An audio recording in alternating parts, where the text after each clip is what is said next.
Alrighty, welcome everyone. We have just a couple things that I am going to go over. Some of you might be using these features, some of you might not, but I do think that now that a lot of the tax stuff has been resolved, it's just a good time to just go over some of this other general stuff that you might not be aware that the feature even exists, or if you're using it, some ways that you can ensure that you're using it strategically, basically. So the first thing that I want to cover are pay on pickup cards. So is anyone on this call, and you guys can just raise your hand, is anyone using the pay on pickup cards? All right, great.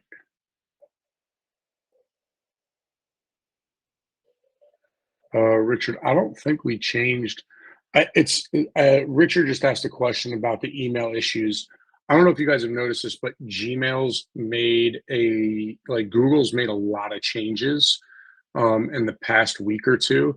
Everything from just how Gmail looks to like Google Meets. It seems like they're doing some kind of big upgrade, and we believe that something along with that has something to do with a lot of the issues with emails going into spam and stuff. Essentially, if you have the same thing going and people are accepting those emails, you become like a trusted emailer. But if they've updated something, big, and it's changed like an IP where the email is coming from or anything else, it can just change acceptance rates from emails. But we haven't made any changes, although we've seen the effects of what seems like a Google update. Also, everyone knows that the maps went down over the last week. So I just think they're doing some updates to their system and it's having some adverse effects, but nothing that I know for sure of. All right, so for those of you that aren't using the pay on pickup feature, essentially what this is it's a feature that allows you to order um, cards, credit cards or debit cards, essentially that are attached to your Stripe account. They're issued by Stripe, and they pull when if a driver's paying for an order at pickup, which a lot of our clients do this with like fast food, even QSRs. Just a great way to expand your menus. So if you want your drivers to be able to pick up McDonald's, Burger King, Taco Bell, and you don't have a relationship with them because you really don't need to call in orders, send in orders, whatever. The driver can just read them through the drive-through, pay for it, and deliver that food. Um, this is a feature that's widely used for that. We do have clients that use them with partners sometimes, where the partner will actually just deduct the amount of the commission on the point of sale, and they just like to collect the money there instead of having to wait. Of course, with partner pay now, that's a much better way to execute paying the restaurant partner very quickly instead of weekly or monthly. But something I wanted to go over was just a lot of the reporting around pay on pickup. Also, Stripe is working on an upgrade for this product, the pay on pickup product, which they call issuing. And once that's done, I do think that this feature will be much more enjoyable to use when it comes to cash flow. So um, always think it's good to just kind of hit these things up. There are sometimes these reports that people don't know exist, and that can really help them when they're using these features. So the first one that I want to look up, and you'll see here, pay on pickup, is Stripe issuing. I'm sorry, expected versus actual. So what this does is this shows you for the orders that you did on a specific day. It's going to show you what the menu had as the total, and then what you ended up paying. when the order was actually captured. And you know what? I'm going to go back to the week prior because some of these orders, as you can see, TPD just or TD TBD just means that it's to be determined because the restaurant hasn't actually captured that payment on the card yet. So we don't know exactly what is going to be charged. Now, if I run it for a week ago, there should be very few of those. Like, I'm surprised that this one's here, but it looks like that's the only one. Um, so what this report does for you is it lets you know the estimate again is what you have as the menu pricing. This is not the markup because you all know you put in the right menu pricing on your menus and then you use the markup to mark those prices up for your profit, right? So this isn't looking at what it's marked up. This looks at what you believe the actual prices are for the item, then what those items actually cost you, and then whether you ended up paying more, which would be in red, or paying less, which would be in black. Um, there are some issues with this report. Um, the main one, and I believe it's happening right here, is that if you have like a double or something, sometimes we can't separate the orders. So like it all happens on one. Or if like let's say this was two orders and they like had them both built on the point of sale together and the driver paid with one transaction, we can't know that it's actually two transactions. So this $15 might not actually be off. It could be two separate orders. And that's where you would kind of dig into this. But I think that, you know, this is a report that is always great to run, take a look at, you know, see if you're paying more or less, and also recognize if there are any order or any restaurants that you need to update the menus. Again, when something like this happens, it usually comes down to like this is a great example. I believe CDs both happened at 509 and 507. Our system picked up that they paid $34 too much for this one, $33 too less for that. In actuality, this transaction was meant for this order and this transaction was meant for that order. We're always looking at improving that, but all in all, you see that this actually balances out and both orders were within like $1 of each other. There's not really a menu issue there. So just not only looking at these reports, but understanding what they are is very big. So for me, like if I go through and I see, for example, this Zaxby's is off, I'm paying an extra $4. Here I'm paying an extra 19 cents. Here I'm paying an extra $1.81. So really, it just looks like Zaxby's has raised their prices, and you might want to go over and look at this menu. We do have a filter here. I don't think it's working right now, but I know there is a ticket in to make this filter work. Yeah, so right now, even when I run it just for Zaxby's, it still runs every day. So this first report, very useful. It's a great way to just understand, especially what's going on with your pay on pickup. Now, any questions about this report? Anything you guys want me to drill into? Which I think I am going to drill into one of these. So, for example, this one, it looks like we paid an extra $15, right? So I want to look at this order.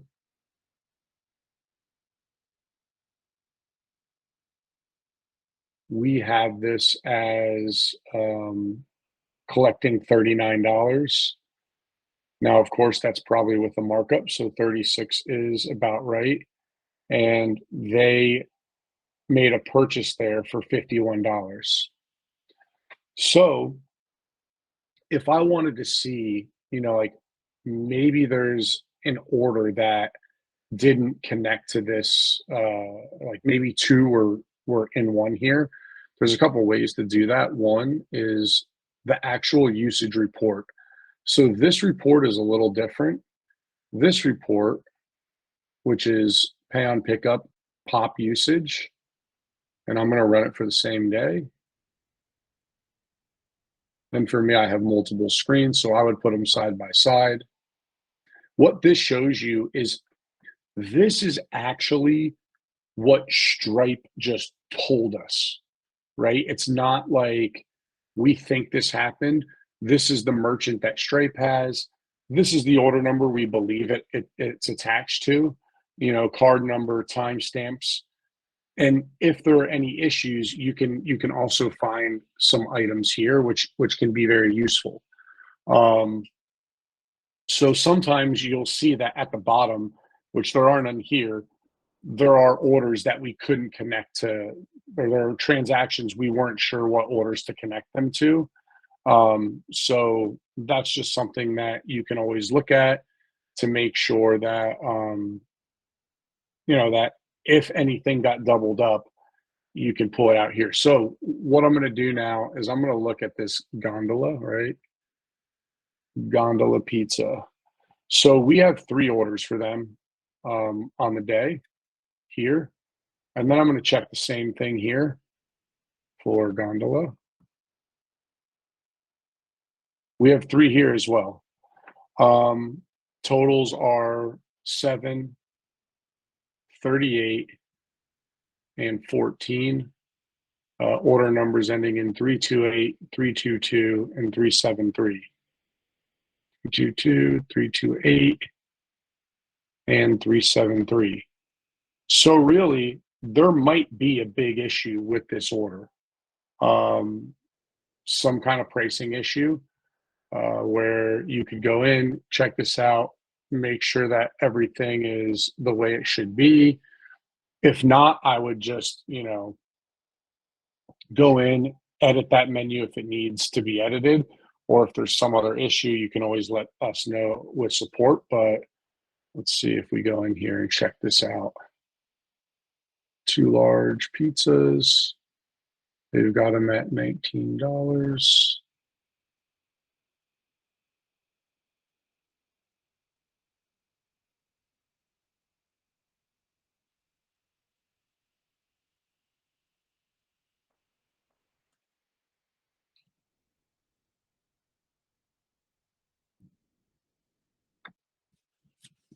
This is actually our menu, so we won't find out any info here.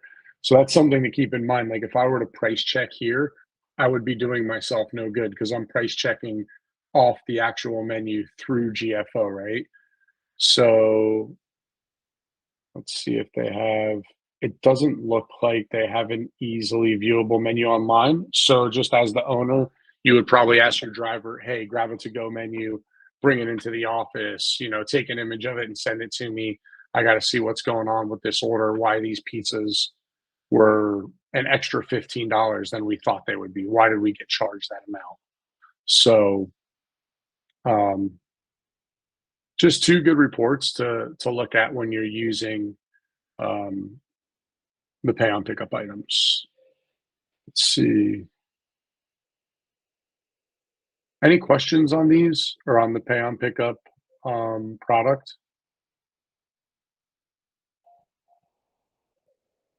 No, nothing. All right. The next one I'm going to jump into is the revenue maximizer. And actually, I'll do this for.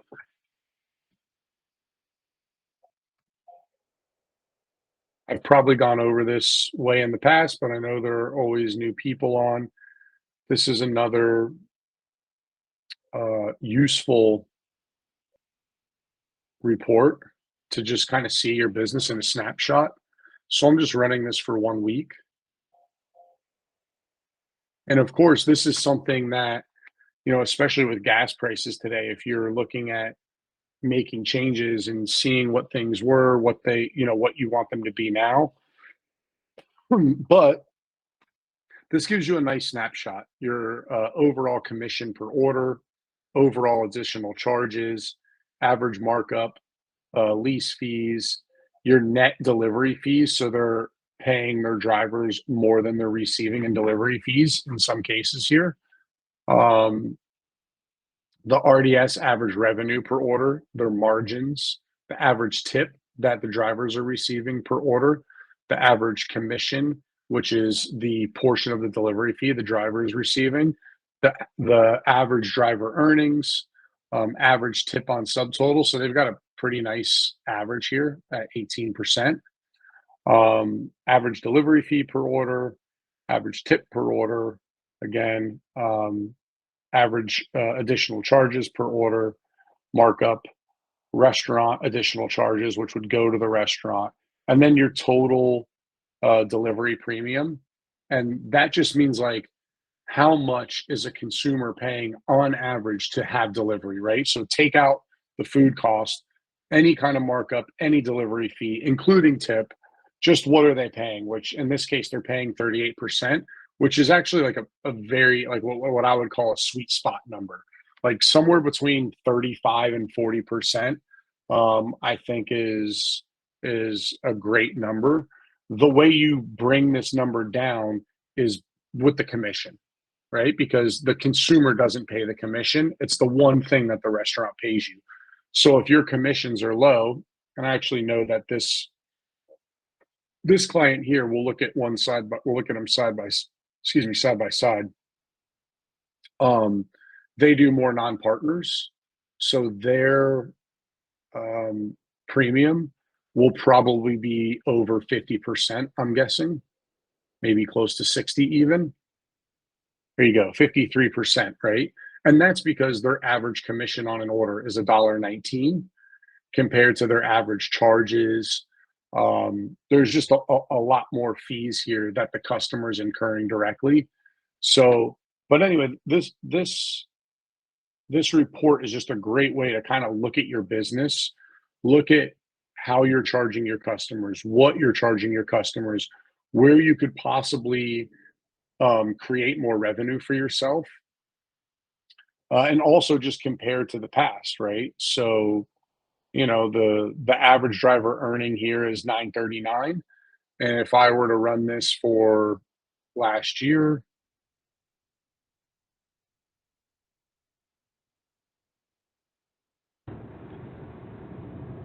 So I have one question with it because ours used sure, to look great when we ran just delivery, but when yeah, we turned on takeout, like the average delivery fee per order and stuff like that, it all mm, shot way down. So it's using the takeout as well, but still calling it, average delivery. that is a great point, and that's not on here. Um, yeah, let me.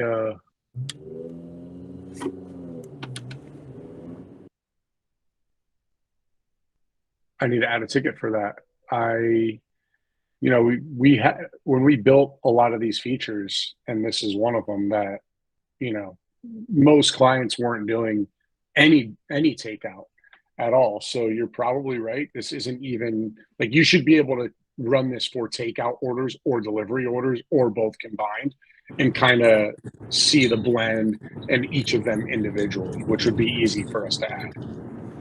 Yeah, because I used to use it a lot, and then after we turned out takeout, I was like, oh, this doesn't It's not really work out accurate. for us. It, Yeah, because all it, of our delivery fees we do a flat $4.99, and I looked at yeah. it and said average delivery per order is $1.70. I was like, oh, it's doing takeout in there too now.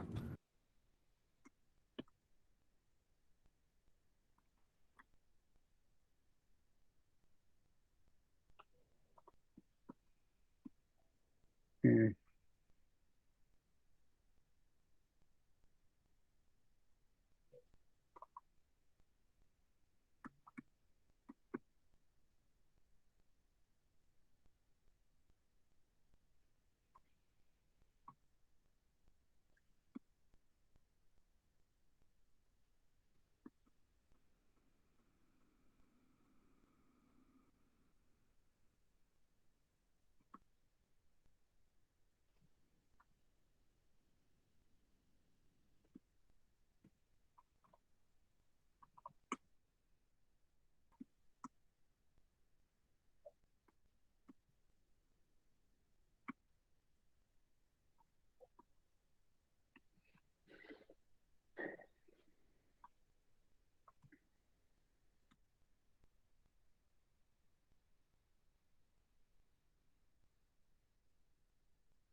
All right, cool.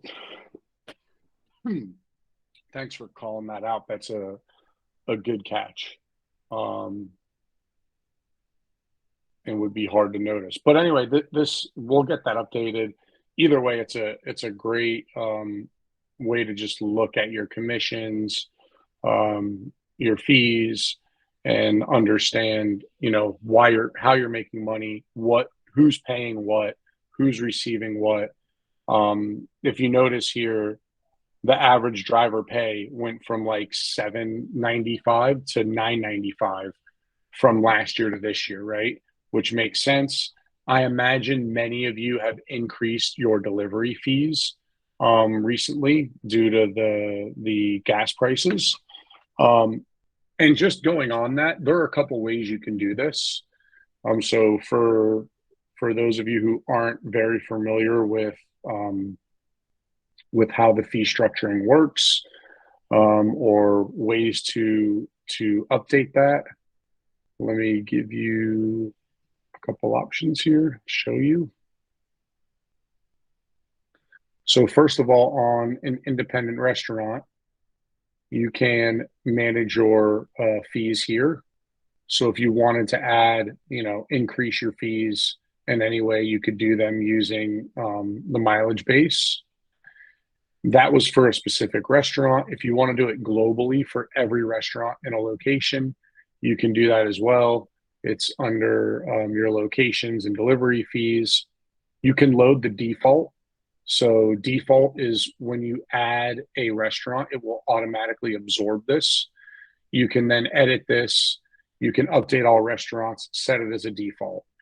And you could, if you wanted to increase your fees, you could just say like, oh, I'm going to add, 25 cents per mile here and 25 cents per mile everywhere else, or however you want to do that, right? You could add a flat fee to each of the pickup fees.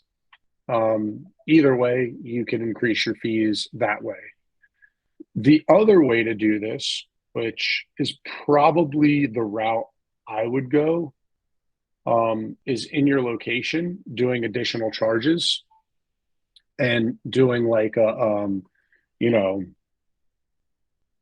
gas fee, which of course, if people see that now on checkout, they're going to understand like, okay, I used to pay $4 for this to be delivered. Now I'm paying $4.50. And that's because gas, instead of being, $3 is $5 now, which is a huge difference for someone that's doing deliveries. So you could add this as a fixed amount. You can say like, oh, we're just going to pop, 50 cents on to every order, or $1 or whatever you want. All delivery orders, obviously you don't want to do that for takeout, or people would be like, why are you charging me a gas fee to pick up my food? All restaurants, all account types, you can display this as a separate line item so they see it on checkout by itself, or you combine it into the delivery fee, which I would not do. Or you could combine it into the taxes and fees line, which that would be the other option. Then when they hover that taxes and fees line, it would show like a gas surcharge or a gas fee or whatever you called it. And then you would, of course, give the driver 100% of that, and add that, and then they would get that fee. Then if gas prices go down, you could take this off, you could leave it on, you could do whatever you want. But that is a way to kind of, I think part of what, and we know from a lot of the research that's been done, is just how consumers react to things, right? Like, even if you look at Uber now, I remember at one point their service fee, was like $3.99. Then it went to $4.99. Then it was dynamic up to $4.99. I think the last time I looked, there was like a $6.99 service fee on there. So all they're doing is adding fees in different places, based on the information that they know customers will react most positively to, or least negatively to. So I think it's important for you guys to play around with this stuff. You can always, set up a location fee with a gas fee and then review. I think it's always important when you make a change to go in under orders and look at your order ratings. And you can even focus on the fees, right? So you can say, like, all right, this week,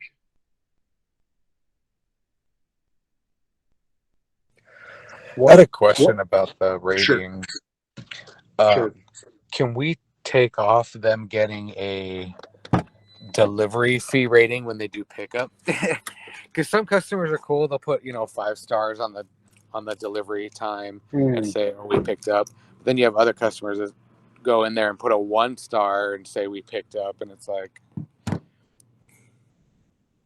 it hurts got the it. overall delivery I didn't rating. realize the they were getting that for takeout orders. That's a good one too. I actually put Um, a ticket in about that because I was having the did same. you? Yeah, I Do you know the did. ticket number by any chance, Melissa? I can check. Yeah, let me look. Yeah, check that out for me so I can just pull it up. It might not have. I mean, that's obviously something that we'll do, right? But it's not. And you guys, I could tell by the tone in your voices, it's not an urgent thing, right? But No, it's but silly. yeah, it was in. They were blaming. Yeah, it was just. I had a couple different ones, and one was real mad about the takeout. I don't know. It was weird, so I just did put one in. But the reference number for it is BSD Mhm. dash 34223. I just wonder if it affects the GFO ratings, because I know you guys had talked about the GFO ratings and how they were down. Something like that might actually hurt, some of the GFO ratings when they actually Well, was a pickup. it wouldn't hurt because those are independent. What it would do is, let's say someone would have rated like a 5, but rated a 3 because we sent them a fee thing, a delivery fee thing, then we wouldn't give them the link to post to Google. You know what I'm saying? So they're disconnected. This is internal. It only affects our reporting, what we see, what you guys see, right? Um, but based on that is also a determining factor in what we do um, with sending them the actual Google ones.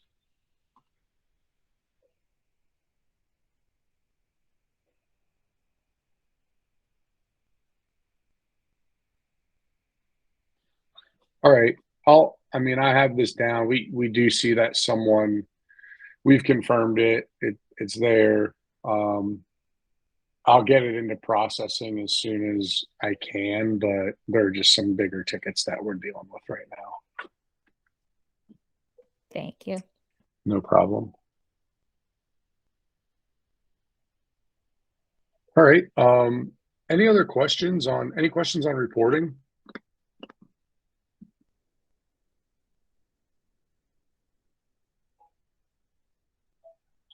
If not, does anyone have any just general questions? Want to see anything? Just raise your hand on. Go ahead. I do have a question. Sure. So I forget what it's called. Hold on here. It's a daily, okay, the daily food sales. Yeah. I try to look at that. I did yesterday. The net revenue at the bottom that we're supposed to have made, I don't know. That's accurate, right? Let me. Reported net revenue. Because, well, my issue is I ran Springfield yesterday. That's like not a very busy area. I ran it with Peoria first, and then I added Springfield because we did our restaurant sales yesterday were like 94.33. Anyway, Okay. it says that and we had no errors. But it says we made our reported net revenue after paying everything out. We made negative 61 cents. And I'm Okay. just trying to do the numbers. Yeah. Let's walk through it. Okay, thanks. Did you have any pay on pickup or pay online in there? One was a national partner, but I don't know. I was even trying to add the numbers. We did have one Postmates driver, but it looked like the delivery was like $8 or something. What 2 locations were they again? Well, I just ran Springfield because I ran Peoria first, and then I added it to Springfield, and I'm like, it went down a little bit. How did that happen? So Okay. if you just run Springfield And I don't know, maybe Peoria is wrong too. It's just there's For more there. yesterday? Yeah, it was yesterday. Okay. I just can't figure out how. I mean, I wasn't expecting a whole lot, but Yeah. I was like, how did it go negative? I mean, it can definitely go negative. Well, I That's know, not- but there was no errors. There was a Deliver Club that was like a, I don't know, a Deliver All Club right, well, member. let's take a look at it. So you received $146.67. You've got total restaurant receivables.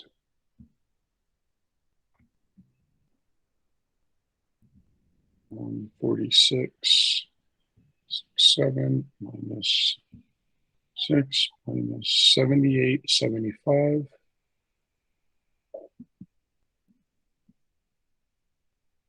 Restaurant tax remitted 894. National partners.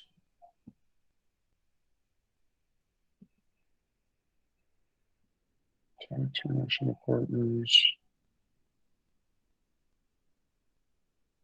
Driver receivables 28 equals 1531.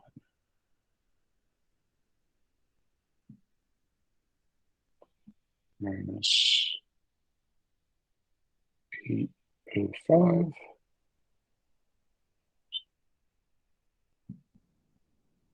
Yeah, this is right. Now let's look at why. So first of all, the first thing, and especially because you mentioned using drivers, right? Yeah, we used one Postmates, I think. So here's a big thing to look at. You collected a total, let's see, $17.99.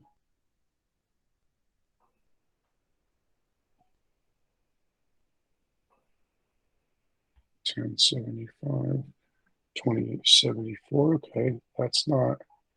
Now I'm going to run your driver report too. I just want to see that. Okay. So, I mean, of course, the major expenses are going to be driver and restaurant, right? Yeah.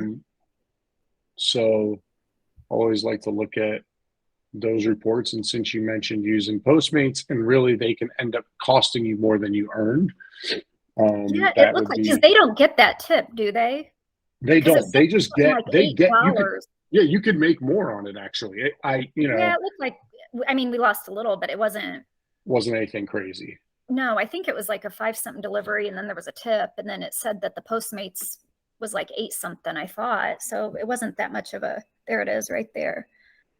Yeah. 801's what the Postmates driver made, right? No. Oh, then maybe I'm reading it wrong. They made 10. Yeah, this is interesting. So they made 1024. So what we do is, see how your delivery fee is $5.99? Yeah. They are charging us 1024. So we just have to get there, right? Like we're just like, we have to give them from some pot. We have to give them that money. So on this actual order, if you open it up,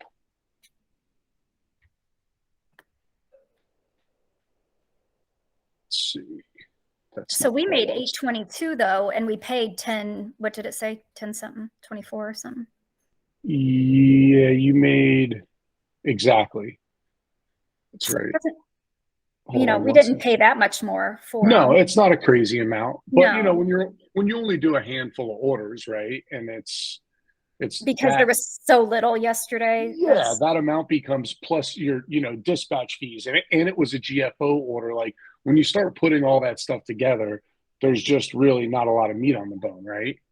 So yeah, this order you actually collected for this order $822, right, for the driver, and we had to pay Postmates $1024.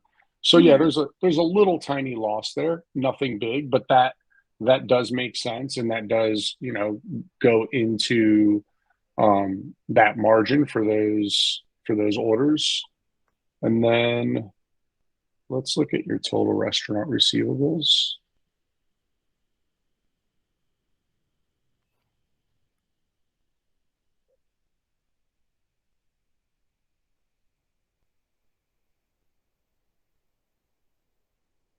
So like if you look here, for example, right, you made, let's say on these orders, you made $17, right? On all your orders for the day. Your commission was $17. Let's see, did you collect anything else? Yeah, you collected $1.41 over, so 17, 20, 22. So roughly like $22 was what you actually took in for the business, right? So then if you look at like, for example, you've got GFO, dispatch fees right there. You're at 14, 16, $18, including that $2 for the driver. So it's right there. I mean, I think that's pretty accurate. You guys are still covering GFO, right? Yeah. I mean, you're going to get that GFO back off your bill, right? But we don't show that in here though. Okay. Yeah. And I'm assuming I'm getting it back. I don't ever know how to look for it. So it does deduct it off of there. We just get it back. It does. The way you can look at it, and for all of you who want to see your invoices, you can just go to manage payments.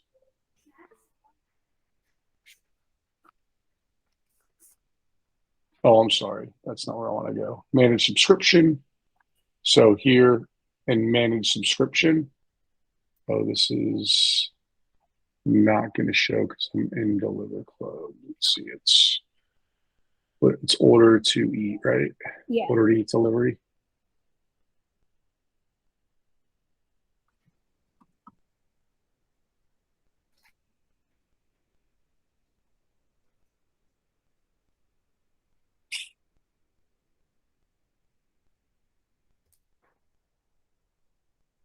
So here you go. So now you can see all your invoices here, right?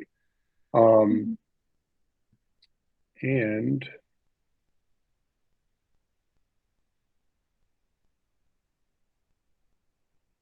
you don't have monthlies because you're probably getting it completely discounted and it's being voided. Let me take a look in my management system, because I do want to make sure you're getting that, but it doesn't look like you're getting charged basically for software. So give me a second.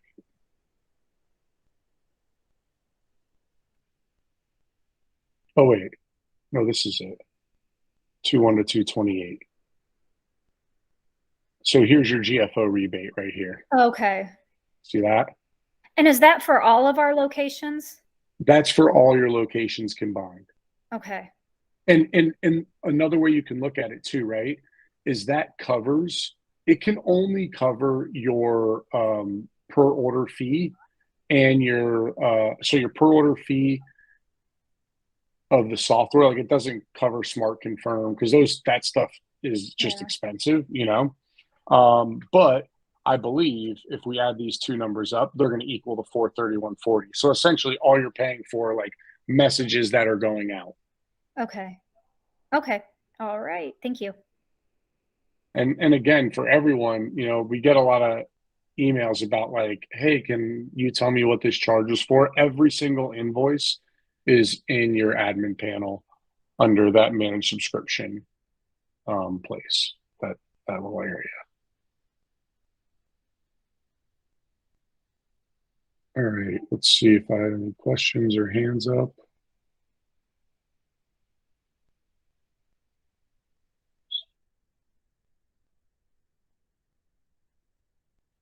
Someone had a question about daily food sales. Am I missing questions here? All right, Jeff, Food Fetched.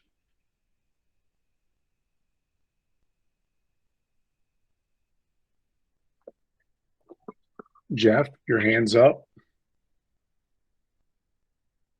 Do you have anything? No. Did someone have an order about a question about something? I see Blake, you put something in here. Scott's question on daily food sales. I'm not sure. Did I miss something? That's just what we covered as like these are Oh, timestamps for the You're video. doing timestamps. Okay, Yep, cool. All right, thanks. no worries. Does anyone else have any questions? Anything that you guys want me to go over? General questions. We have 15 minutes left, so if there's anything that you all want to cover. Oh, there he is. Sorry, I was just In Vegas. no, I wish. Let me go back here real quick. My list. Can you so I went through, and it may be because the market that I have the courier settings set up. It might be because they don't have the proper setup on their side on Olo. But can you take a look at Oswego, New York location for courier settings? Or if I can share my screen just to kind of make sure. I don't know if, again, I don't know if there is. Yeah, you're saying you're not getting any orders, right? Yeah, and I don't know if it's because we're actively working with Olo right now on updating all that stuff. So I'll take a look and tell you what I think. Okay. But I can also tell you that we know that there are some updates that need to be made, basically. I mean, Jeff, the big thing I would do if I were you is get rid of everything else and just do a flat pickup fee to start with. Start it low, you know, and then just start raising it up, because you might be getting outbid at this. And at least that way you'll be able to see like where you're going to win, right? So should I keep the flat pickup? I was just trying to make it where the drivers still get like what we normally pay them. So I just want to, so as long as there's a report or they still get paid the regular delivery fee, I guess is what I'm trying to What do they normally get roughly? $3.50 for the base, and then $1.25 a mile. So what I would do is I would put in like a $5.50 flat fee, nothing else. Don't put an RDS commission in there yet. Okay. Right? Because like I get like, you know, long run, you want to make that $2 an order. But for now, you want to first see like what's it going to take to win. Win, you know what I'm saying? Right. I was just for me, I don't care about making money on it. Right. I want to be able to at least if it costs me even 50 cents, if I lose 50 cents on the order, but I can convert them over, then that's all. That's what I want, right? Right. On that side. But if I can break even, then that's good. So when I do that, so I have flat pickup fee, which is at $5.50. And then I have everything else at $0. The driver commission, do I 100%. Leave that at 100% or do I put that at 0? I would leave it at 100%. Okay. All right. I'll try this out here and see. But again, and I looked through the list of all the restaurants. Not that many in Oswego that are on the list, but if, you know, again, it could be different. But if I turn this on in Rochester, where there are like every single one of those brands pretty much, I'm sure I would get more of a, you know, feedback on that one. Yeah. And I mean, listen, so I would say for anyone interested in using this, you know, definitely go with the you know, lower fees at first, slowly raise them up to get to where you know what it's going to take to win and maximize what you can make off those orders. The other thing is, you know, we launched this back in like 2016, and I think I've talked about this before, but our clients were upset about it, right? Like they thought it was crazy, like we shouldn't be doing this, whatever, right? Now clients are wanting to go the opposite way. They're like, hey, we want to be able to operate as couriers as well. Yeah. Our stance on it right now is that as it sits, it's not a very great long-term beneficial solution to our clients. So what we're working on right now is, first of all, Olo's made updates that we haven't touched this since 2016, right? So we're making sure everything's up to date with just how they use everything, calculate everything, and whatever. So first, it's getting it operating. Then the next thing we're going to do is we want to really make it dynamic. So we'll give you guys the ability to somehow say like, hey, if my order to driver ratio is less than this, which means you have a lot of drivers and not a lot of orders, then dynamically quote these lesser amounts, right? Because you want to just keep people busy. If it's greater than this, raise the price. If it reaches over a certain level, don't even quote anymore. Like, just say we're not available, because we want to make sure we can deliver our orders first. Then the next thing we're going to look at doing is rolling this in with auto dispatch and bundling. So you could say like, oh, if this becomes a bundle, then you can do it for like half price, or, you know, a fraction of the price, because then, you know, the driver is going to that one restaurant, doing a double, and making like an extra, whatever, $3 or $4 for nothing, right? So that's kind of where we want to go with this. The first steps are getting it so that we just know the quotes are hitting Olo right. We're winning quotes when we're the best option, and then really making it just more effective in the long run. So do you see DeliverLogic doing more of the, I guess, like, what is the future for DeliverLogic for, I guess, the DSP is what people now call it, for that? So what is the long-term goal? So our vision on it is that, like, right now we get about 200,000 quotes a month from Olo, 200,000 requests a month, right? So what we want to do is get our clients involved with that as much as possible, kind of get, because there's a different way that money flows with these kinds of orders, whether it's through Olo or whether it's, you know, through your restaurant partners. So there's a lot more that goes into this than just the logistics side. But we want to get the Olo stuff like completely running amazing, because we just know there's a lot of opportunity there, right? Like, and we've heard like, oh, auto parts and this and that. They're not getting 200,000 quotes a month for just our clients, right? Like, just the areas of our clients that are set up right now is about 200,000 quotes a month. So we know that there's opportunity. We want to like use this as essentially the testing ground to get it to where it's really working, very beneficial for the clients, and then look at how we can open that up to like smaller restaurants that aren't attached to Olo, right? And that's the long-term goal, to really like push it out there, let you guys use it as much as you want. But we're going to refine it with this because we have a ton of use cases and it's all already integrated. So there are quotes coming in then, because that was going to be my question. Is anybody even getting any so far? Because like we set up our fees. So once you set up the fees, you're good to go, right? You're automatically in there. No, you have to do this map too. There's a map that you have to draw.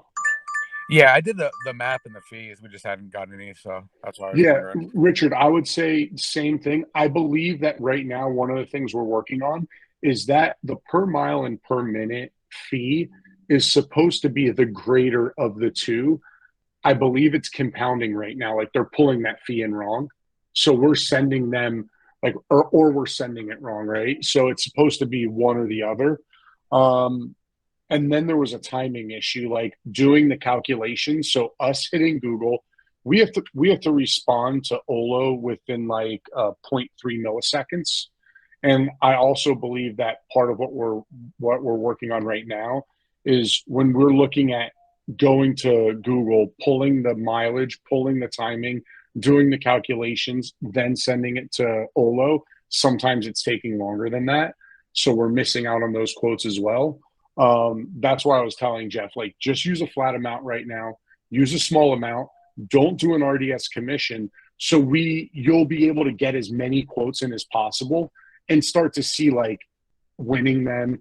If you're not winning them, right, lower it $1. If you get down to like $2, and you're not winning any, there's definitely an issue, right? That we need to work on in that market or something. So, but again, we are in probably, I'd say like twice a week, we talk to the team from Olo and we're making updates and just working on tweaking everything to make sure we can get more of those bids. But, you know, they sent us a month of bids and there were over 200,000 bid requests for just our network. Okay, so should we just get rid of the subtotal overages and stuff like that too, and just do, you know, whatever, Yeah. 550 flat pickup, and then that's it? I would for right Okay. now. And you're not, I'll tell you this, you're not going to get like bombarded with orders from them, right? So just work your way down, see when you start winning. If you get pretty low and you're not winning, it's probably because there's an issue that we're still working on. You don't need to let us know. We know that it's there, and we're working with them weekly to upgrade the system. Sounds good. Thank you. Do you No know, real quick, Joe, do you, oh my God. I know. Hold on, Jeff. Let me get a couple people while you think. Solomon. Hi, it's Tracy from 5 Star Home Delivery Hey, in Tracy. Bermuda. I have a question about the daily report. Okay. If you go to the daily report, I noticed that there's a line that says gross credit card payments, and then there's a line below that that says gross credit card transactions. On a couple occasions, I noticed that they're supposed to line up, but ours don't. And I was wondering why that happens. When you say they're supposed to line up, is that because you just believe they're supposed to always line up, or because well, they should always line up. they should we don't not? have That's any why there's chargebacks. two. The There's refunds two. go to the refunds. So There's it should there's be the same. there's two separate lines because they won't always line up. And the Okay. reason is the first one says gross credit card payments, not including chargebacks, refunds, etc. The second one is gross credit card transactions, including chargeback, refunds, etc. So the reason we do that is that the top one is what you actually transmitted or charged for on that day. But let's say 3 days ago you had a charge and someone submitted a chargeback. As soon as they submit the chargeback, Stripe pulls those funds from your account. So although you processed that order 3 days ago, it's going to come out of your credit card transactions from today because that's when they receive the chargeback request, right? Then they hold that until you fight it, and then they either keep it or you get it back. Then when you get it back, it applies to the day that you got it back. So that second line is actually the cash flow number. The first line is what you just charged on that day with no other noise included. Okay, so the problem that I have with that is that we don't get any chargebacks. We don't have any refunds. So if that's why I you, would think they would need to line up. When I run a report at the end of the week, there's a difference of almost $2,000. okay, did you submit a ticket? Did you submit a ticket with the dates and everything? Yeah, we've done this. What's the ticket number? I don't have the ticket number on hand, but we have asked this question a few times. Okay, can you access that ticket and your account and access that ticket number? I just have we have hundreds of tickets, so it'd be tough for me to find it. But if you can give me that ticket number, I can pull it up, take a look at it, reopen it if need be, or just look at what was responded into it. But I don't know it off the top of my head. Okay, so if I gave you the dates, for example, and showed you on my site what I'm talking about, you couldn't help me out with that? I mean, I can from the ticket, but I can't debug a whole financial thing right now live on a call, right? It could take, sometimes that takes me hours to go through everything because I have to go through what we show. I have to log on to Stripe, look and see what Stripe's saying, compare the two. It's not like a, you know, oh, this doesn't equal, and here's the reason why. We have to go through and actually pull all the transactions, look at a bunch of reports on your site, and then go to Stripe directly and compare and make sure there's no issues there. Okay, because I've was trying to talk to David Long on Saturday, and some of the examples he was showing others on what it was they were doing. I looked and I noticed, and even you did one just a short while ago. They did line up. So. Oh yeah, like I'm looking at. I mean, I see some that will line up and some that won't. Right. Again, it just depends on what happens. Like I don't know your account well enough to be able to say like, oh yeah, you've never had a chargeback, you've never had a refund, you know, whatever. I have to go in and see that and then see why the numbers wouldn't add up. Right. Okay. All right. Do you remember me calling you though for similar? I mean, I think I remember that I've spoken with you about it, but I mean, I don't. We deal with, you know, tons of tickets a day, right? Like I think I remember responding to this ticket, but I don't know the ticket number, and you know, it's not something that I think this was probably what, a couple months ago, 3 or 4 months ago, Right. maybe longer. Yeah, and you guys I have just changed the format of the report since then, which seems to be a bit clearer, but I just have this one question because it's a big difference. And like I said, we don't get chargebacks at all. We don't have refunds. So there's nothing really that should affect that number changing that drastically. Okay. Do you have access to your tickets so you can let me know the ticket number and I can pull it up? I don't actually, because we have somebody else that actually submits the tickets on our behalf. Got it. Let's see here. I mean, if it was only a couple of dollars, then it would be one thing. We're talking about like $2,000. Was it auto paid at that time, or did you have to manually pay any of the restaurants at that time?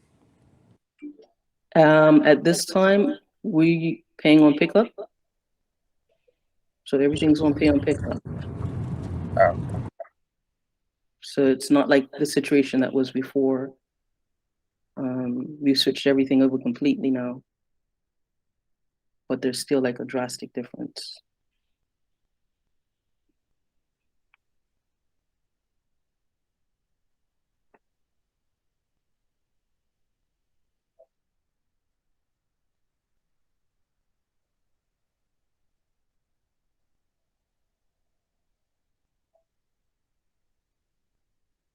Yeah, and it could have something to do with it being a foreign account and how the funds, you know, move to those accounts. So it's just something, I mean, I would have to, like, anything that big means that, you know, there's something specific for your account. Are you getting deposits?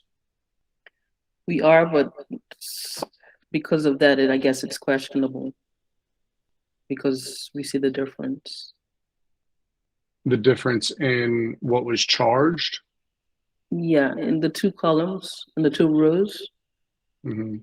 Like, for example, like I said, if you do just run a report from the Monday to the Sunday and you look at the totals, the gross credit card payments and then the gross transactions, the transactions are higher than the payments. And it's usually a difference of anywhere between $1,500 or $2,000.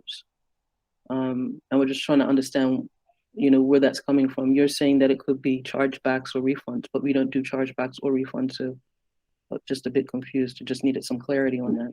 Right, but the deposits are lining up with deposit. It looks like like, for example, I told yesterday, and for some reason yesterday shows nothing, right? In one of those lines. So again, to me, that means it's possible that there's a difference in flow of funds because it's maybe a foreign account. Okay, so is there a cutoff time for Stripe? Maybe if that there is. Okay, so what is the cutoff time? Well, they do midnight UTC, but we have a customization with them. So again, it's just like, and I'm looking at these now. I'm looking at some of your reports. If you run the report from last week, the 14th to the 20th, hold on one and then second to for those me. 2 rows, you see what I'm saying? Yeah, I mean, I see that. It's just, I mean, I can tell you right now, I won't be able to like Okay.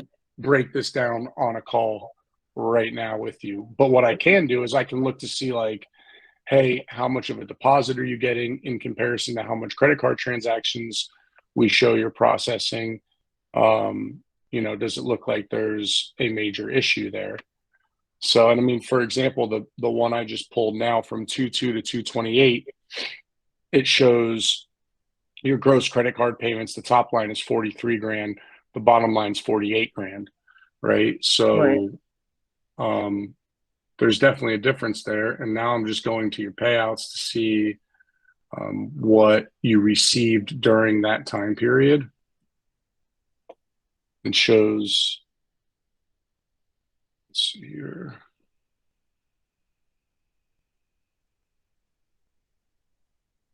Yeah, I mean, I would just need a ticket. I would need you to respond to a ticket, reference a ticket, you know, something along those lines. Because again, it's just, this isn't something that before with Noah, or I can't remember the other guy's name, and we went through it step by step, and we didn't get any clear understanding on that, because we did see that there was a difference there back then, and you know, we thought that that had been cleared up, but now it seems like it's not quite cleared up. We're just trying, because when you look at those same numbers that you're looking at, you'll notice that they don't line up. You'll see. I've already said that, right? I noticed that they don't. 5,000. What I'm saying is I can't. Yeah, I mean, running a report and seeing two numbers that aren't the same, I acknowledge that, right? What I'm saying is I can't tell you why right now very quickly, because there's a ton of data to go through. And you telling me that you talked to Noah about it or whatever, that doesn't, like, if you give me a ticket number, right, then I can pull that ticket up. I can assign it to myself. I can personally start going through it, which I'm happy to do, right? So that, like that, I'm fine. So what I'll do is I'll get another ticket submitted. How long do you think it'll take to get a response to it? Because I know you just said you have several tickets. Yeah, I mean, I mean, that's the best thing to do would be if you could reach out to someone and ask them the ticket number that you had, give it to me so I can just pluck it out myself, right? Because we have a whole team that processes through tickets. Okay. You could put on there that Joe asked me to get this ticket assigned to him, and whoever sees it might get that done quickly, but I don't go through all those tickets and decide who does them. I get high priority, large financial tickets that other people can't figure out, right? So that's just the only way I'll be able to help really go through this. But I do see what you're saying, and there's a big difference there. And you know, I'd have to go through a bunch of information. Okay, so one other quick question: if you were to switch the Stripe to manual, how many days in advance do you need before it actually transfers? So, for example, if we wanted to pay out on Tuesday, what day would it need to be done by? You would need to do it before 8 o'clock. But just to be clear, that would make your reporting less accurate, because then instead of reports running based off timestamps and when the fund should move, you're just doing it manually, right? So there's no way for us to line up deposits towards business. Like, what should happen is we should be able to look at, and I can't really give you any solid responses, but because you're in Bermuda, right? Like, there are different banking laws that Stripe follows based on where places are. I don't know if there's some kind of difference in the time that they hold funds for that. Like, I know in Canada they hold them for an extra week. So I just, to let you know, it is a U.S. account that we're using for this, not a local account. And then the other thing is,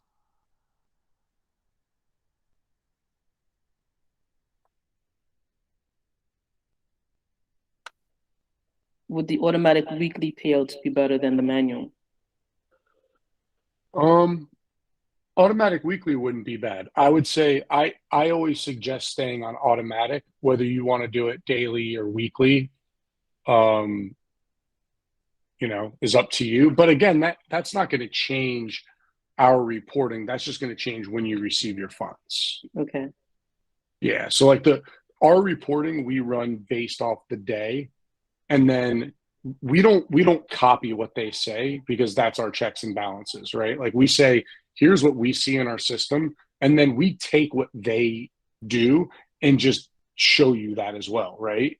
So that's part of the checks and balances. Instead of just trusting what they have, this is how you get these inconsistencies. If we just took the information they gave us and said that's it, then everything would always line up to what they have, right? But that's not how we want to do things. We want to make sure that there's checks and balances in place. Okay. All right, thank you. I'll get the ticket number to you. All right, great. All right, thanks.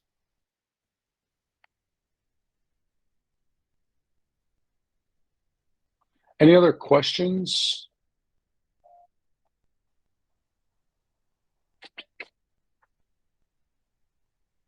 I got a question. How do I Sure. find out if I have any chargebacks or refunds? To do that, you're going to go into manage payments, which is the drop down on the top right side that has like your name. You'll go to manage payments, disputes, and then under disputes, you'll be able to run it for periods of time. So I've checked there and nothing's ever there. So does that mean I've never had a chargeback? That means you're not. Yeah, you don't have a chargeback.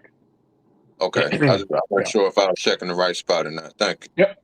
And then you should also get an alert on your dashboard if you do have an outstanding chargeback. Okay, at the top on the main screen? Yeah. Okay, thank you. No problem. Hey Joe, if there is a chargeback for a GFO, part of being for active menu, can we request or put a ticket in for that or no? We just give you that money back. Oh, I don't have to put a ticket in? You do have to put a ticket in to get the money back. Okay. But all right. Yeah. So I got it. Yeah, sorry. Okay. All right. I was like, whoa, wait, I like this. Yeah. Automation? So all you do is you just have to make sure that they've been challenged, which we have a guy that actually goes through and pulls all the information. If you have anything else to add, I would suggest doing it. But yeah, you just let us know, like, hey, here's the list. We confirm it, and then we transfer the funds to you. Perfect. Okay. And is it just under a general ticket, or is there an actual drop down for like chargebacks? I would either do, if there's a drop down, do financial. We're reworking the ticketing system. Either do general or anything financial. Okay. And then Eric with Easy Ease. Hey Joe, jumped on a little late. I was kind of tied up, but I jumped on when we were talking about the Olo integration. I know that's with some of the restaurants we got, but is that an integration that we can now log into, or? No, so there's actually, so Olo has two products. One's called Rails, which is the one that everyone's more familiar with, which is us bringing in menus, you posting those menus, and like the national partner relationships, right? Like where you're capturing the order, you're executing the order, that's your customer. There's that side of things. The other one is dispatch. That is where you act as a courier for the restaurant. So someone can go to like redrobin.com. There's an option for delivery. They build their cart on redrobin.com. They then request delivery. When they do that, it hits our system, DoorDash, Uber, Lyft, whoever else, anyone that has a driver pool. And then you quote back fees based on mileage, pickup fees, whatever, which is the fees we were talking about. And then you can execute those deliveries if you win the quote. So that's a little different. And that is something you can access. I'll show you guys where it is real quick. and then I'll get over to Michael, and then we'll end this call. But if you go to locations, and then you go to courier setup, this is it. And then you can see, like, so you set up your global fees, right? Now, something to keep in mind, and the reason we have all these listed, these are all the companies that look for quotes through here, right? So they also have the option to have tips on or off. So it's crazy. I mean, I don't know if any of them still have it off, but like you can make it so a customer cannot tip the driver, which I think is just crazy. And years ago, we had it out with them about this. We're like, why would any brand just not allow a driver to get a tip? That's nuts, right? You don't have to implement a minimum, but come on. So anyway, that's why we have these. Let's say like 5 Guys, no orders ever have a tip on them. That probably means that they have it shut off. You can go and change the fees for 5 Guys. So you could increase the fees because you know that your drivers are never getting a tip. Again, I think most places now, if not all, probably allow for the tip. But this global fee will quote based on what you put in here. We are working on updating this. What I would suggest doing is just using the flat pickup fee for right now, seeing if you get orders, and and then adjusting based on that. Gotcha. And then also you have to draw a map as well. So, and this map just establishes your pickup area. So for example, here in Gainesville, the way it works is anything within this map is where they'll pick up, and then the delivery is a max of 5 miles right now. So, all right, Michael. Yes.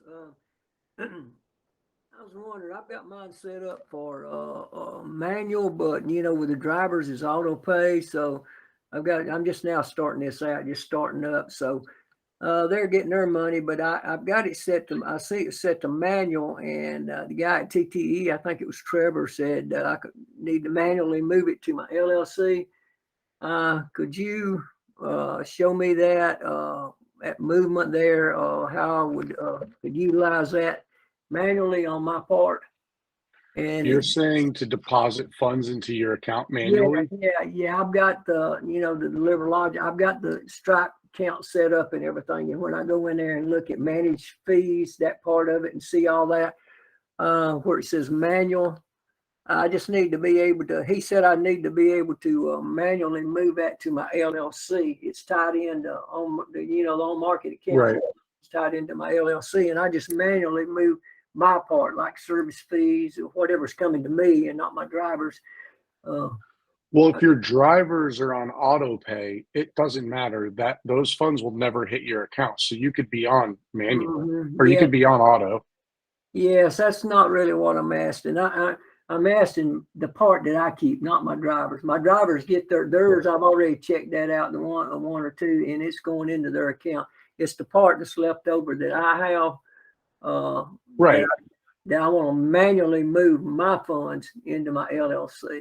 Right. What I'm asking is there a reason you wouldn't just let the funds automatically drop into your bank account? Well, it's because I guess it's because Time to Eat suggested not to do that and to, just manually, and that's kind of the way they guided me to set it up to begin with. But no, I'd rather. The only part that's went into my account a few times when I actually drove myself and I set it up for me too, like a driver, and those funds, which was like a delivery fee, right, or whatever. A few times, I've only did it a few times. That went in because the other part's manually. Right. And so because they're two different accounts. Your driver account and your business account are two different things. The driver account, those funds are dropping automatically. Do you do pay on pickup? I do, but I'm trying to avoid some of that pay on pickup and just set the restaurants up. A lot of them are doing the online ordering, Yeah. And I'm just trying to go that route because that seems to be easier. Yeah. Yeah, I mean, you can keep it on manual if you want. So the way you go in is through here. You can see my screen. Yeah. Then you go to manage payments.